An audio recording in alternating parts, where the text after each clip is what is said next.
नमस्कार दोस्तों, mission success classes में आपका स्वागत है।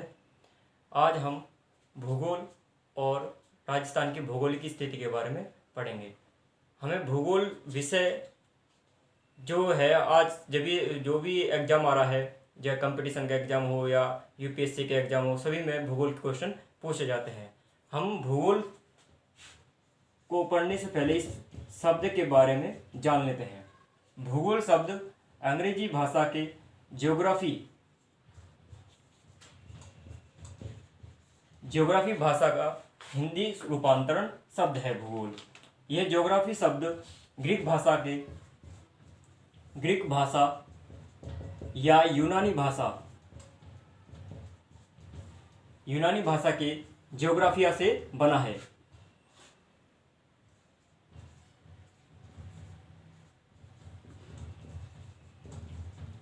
ज्योग्राफिया से बना हुआ है। यह ज्योग्राफिया दो शब्दों से मिलकर बना है, जियो प्लस ग्राफिया।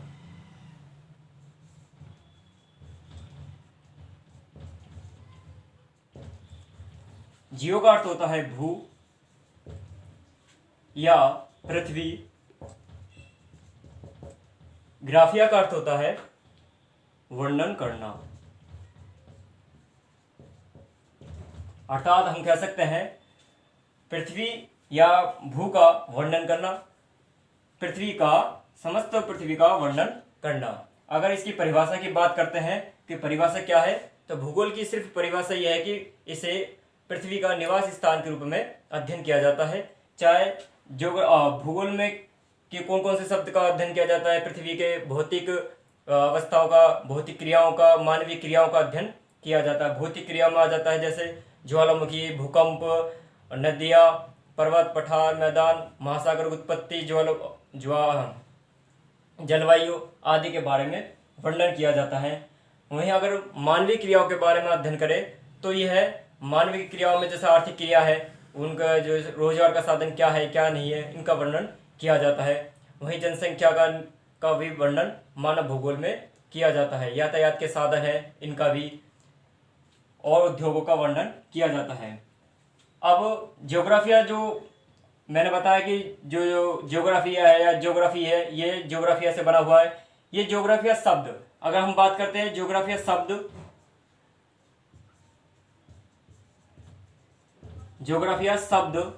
सबसे पहले यूनानी विद्वान या यूनानी भूगोलवेत्ता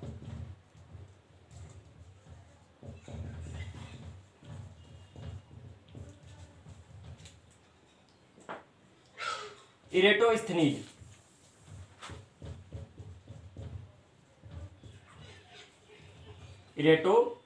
ने दिया था।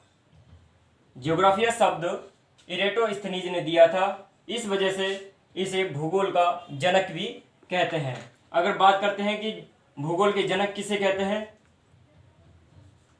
भूगोल के जनक कहलाते हैं हिकेटियस।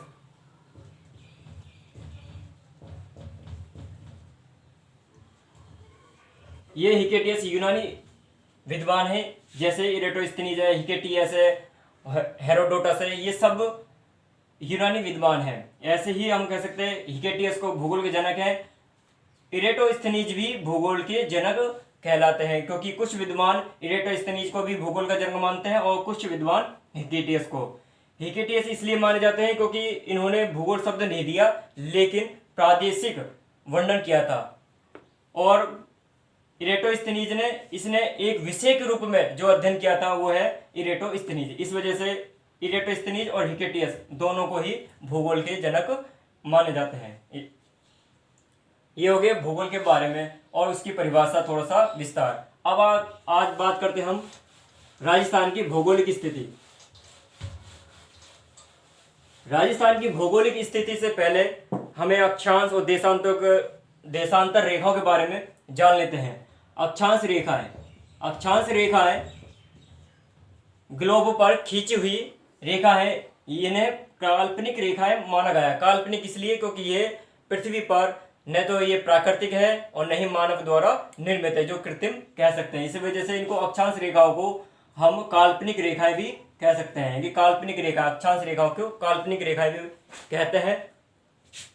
अक्षांश रेखाएं ग्लोब पर पूरब से पश्चिम की तरफ खींची होती है। पूरब से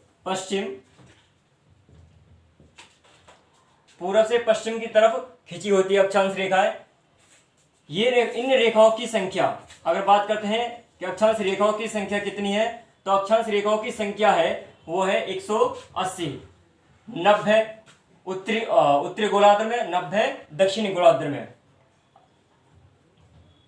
180 में अगर हम इस 0 डिग्री मतलब भूमध्य रेखा को शामिल कर लेते हैं तो इनकी संख्या कुल हो जाती है 181। इस वजह से अक्षांश रेखाओं की कुल संख्या पूछते हैं तो 181 है। अगर इसमें भूमध्य रेखा को नहीं जोड़े तो 180 है। 90 इधर, 90 रेखाएं इधर दक्षिण की तरफ और 90 रेखाएं उत्तरी गोलार्ध की तरफ। ये अक्षांश रेखाएं ही हमारे जलवायु जो संबंधी कारक है, या जलवायु जो हमारे जलवायु है, पृथ्वी की जो जलवायु है, इनका वर्णन भी इसमें अक्षांश रेखाओं में किया गया है। जैसे 0 डिग्री से 23.5 डिग्री या जो क्षेत्र है ये कहलाता है उष्ण कटिबंधीय क्षेत्र। उष्ण कटिबंधीय क्षेत्र कि पृथ्वी की जो जलवायु है उसे 7 भागों में बांटा गया है। उष्ण कटिबंधीय यानी कि उत्तर की तरफ उष्ण कटिबंधीय, उसके बाद उपोष्ण कटिबंधीय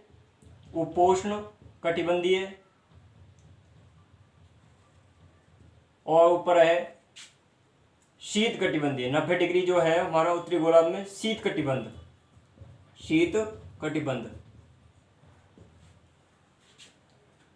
उसी प्रकार दक्षिण की तरफ भी ऐसे ही है। और एक और आती है हमारी शीतोष्ण कटिबंधीय है।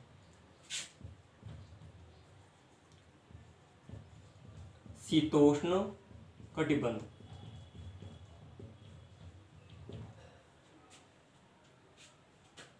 उसी प्रकार उत्तरी गोलार्ध में जो ये हमारे कटिबंध है जलवायु के, उसी प्रकार हमारे दक्षिणी गोलार्ध में भी यही उष्ण कटिबंधीय, उपोष्ण कटिबंधीय, शीतोष्ण कटिबंधीय और शीत कटिबंध जलवायु है। इन्हीं अक्षांश रेखाओं के द्वारा हमारे जो भी देशों की जो उष्ण जलवायु है, शीत जलवायु को निर्धारित किया जाता है। अगर बात करते हैं 23.5 डिग्री उत्तरी अक्षांश रेखा, ये जो 23.5 डिग्री उत्तरी अक्षांश रेखा है, इसे हम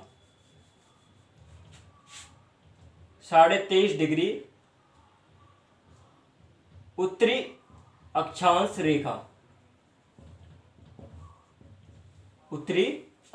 रेखा को कर्क रेखा कहा जाता है। कर्क रेखा कहा जाता है।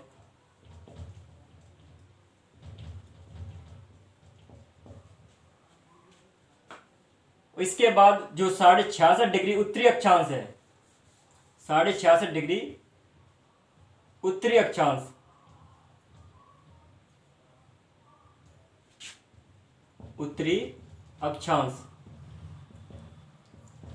रेखा को उपध्रुवीय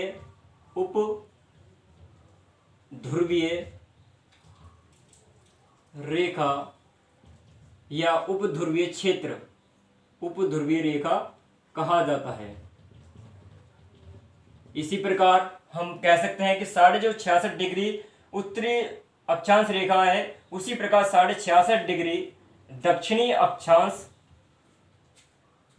अक्षांश रेखा को भी उपध्रुवीय रेखा कहा जाता है। उपध्रुवीय दक्षिणी अक्षांश रेखा कहा जाता है। उपध्रुवीय दक्षिणी अक्षांश रेखा। इसी प्रकार 0 डिग्री जो भूमध्य रेखा है, भूमध्य रेखा, या इसे बोलते हैं विषुवत रेखा। क्या बोलते हैं? विषुवत रेखा।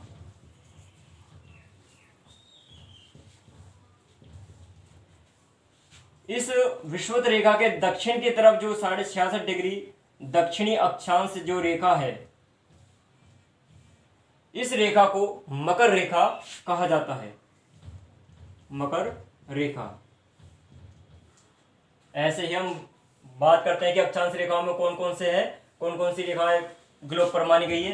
एक तो 0 डिग्री भूमध्य रेखा या विषुवत रेखा, 23.5 डिग्री उत्तरी अक्षांश रेखा को कर्क रेखा कहा जाता है, 66.5 डिग्री उत्तरी अक्षांश रेखा को उपध्रुवीय रेखा कहा जाता है, और जो बिंदु को टाइप में जो उत्तरी की तरफ है ये 90 डिग्री अक्षांश रेखा कहलाती है, जो बिंदु के द्वारा प्रदर्शित होती है। अक्षांश रेखाओं की थोड़ी सी विशेषता ये है कि जब ये भूमध्य रेखा से उत्तरी ध्रुव की तरफ जाती हैं ये रेखाएं, तो इनकी रेखाओं की जो परिधि की जो लंबाई है वो घटती जाती है, कह सकते हैं इनका जो व्यास है वो घटता जाता है। ऐसा ही 90 डिग्री जो दक्षिण अक्षांश रेखा है इसे दक्षिणी ध्रुव रेखा कहते हैं। दक्षिणी ध्रुव, जो बिंदु के द्वारा प्रदर्शित किया जाता है, ये अक्षांश रेखा हो गई। अब आता है देशांतर रेखा है, क्योंकि जो भौगोलिक स्थिति में राजस्थान की भौगोलिक स्थिति में अक्षांश और देशांतर रेखाओं के बारे में बताया गया है। अब देशांतर रेखाओं के बारे में बात कर लेते हैं। देशांतर रेखाएं, इन्हें भी काल्पनिक रेखाएं कहा जाता है। देशांतर रेखाएं, ये रेखाएं ग्लोब पर, मैंने अभी आपको पहले बताया कि जो ये हमारे अक्षांश और देशांतर रेखाएं न तो कृत्रिम है न ही प्राकृतिक, इस वजह से इनको काल्पनिक रेखाएं कहा गया है। और सिर्फ ये हमारा जो पृथ्वी का जो नमूना है, मॉडल है ग्लोब, उस पर खींची गई है। और जो ये देशांतर रेखा है उत्तर से दक्षिण की तरफ खींची गई है, उत्तर से दक्षिण की तरफ।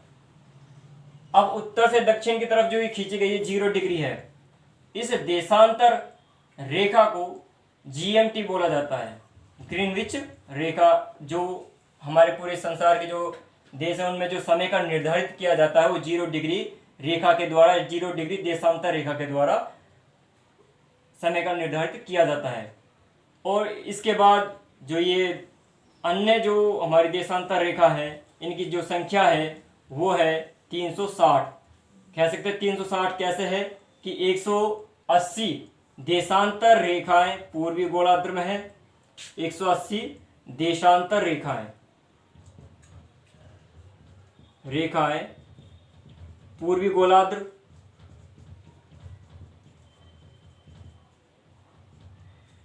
और 180 देशांतर रेखाएं पश्चिमी गोलार्ध।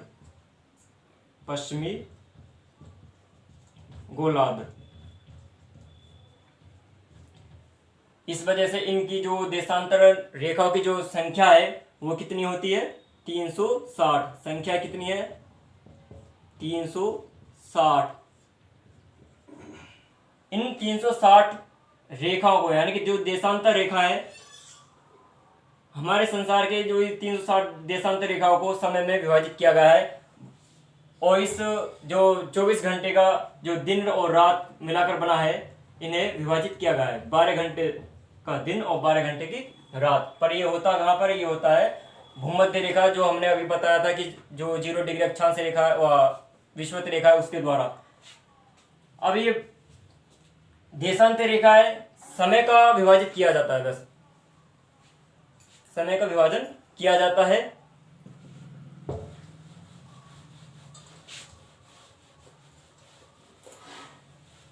अब बात कर लेते हैं राजस्थान की भौगोलिक स्थिति में अक्षांश रेखाओं के बारे में।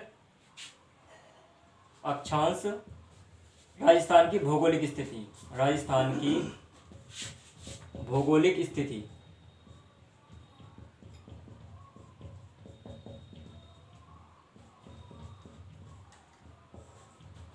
राजस्थान की भौगोलिक स्थितियों में अक्षांश रेखाओं के बारे में बात करते हैं।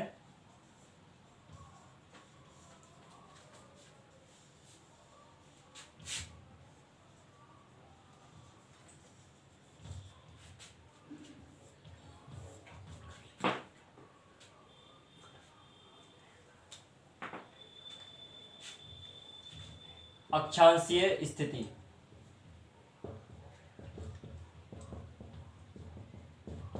और ये है देशांतरीय स्थिति।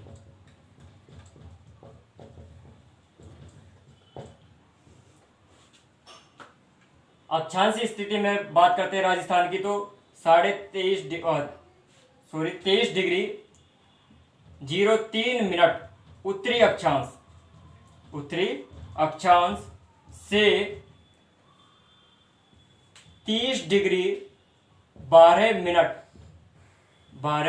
मिनट उत्तरी अक्षांश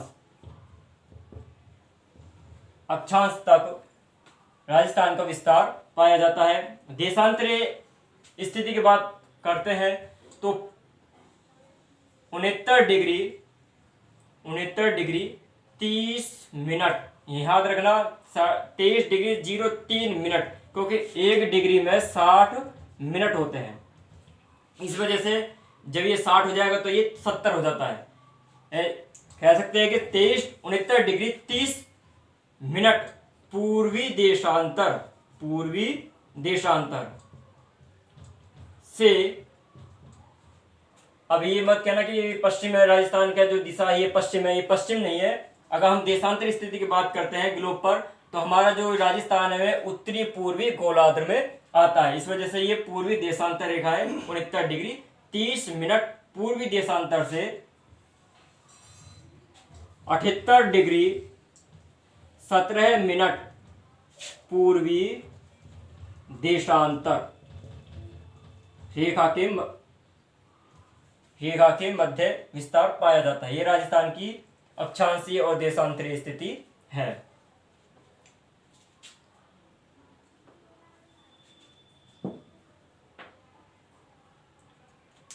इसके बाद हम आगे की जो क्लास आएंगी उसमें राजस्थान की उत्तर से दक्षिण, पूर्व से पश्चिम स्थितियां किलोमीटर में वर्णन करेंगे। इसके यहाँ तक के लिए नमस्कार और धन्यवाद।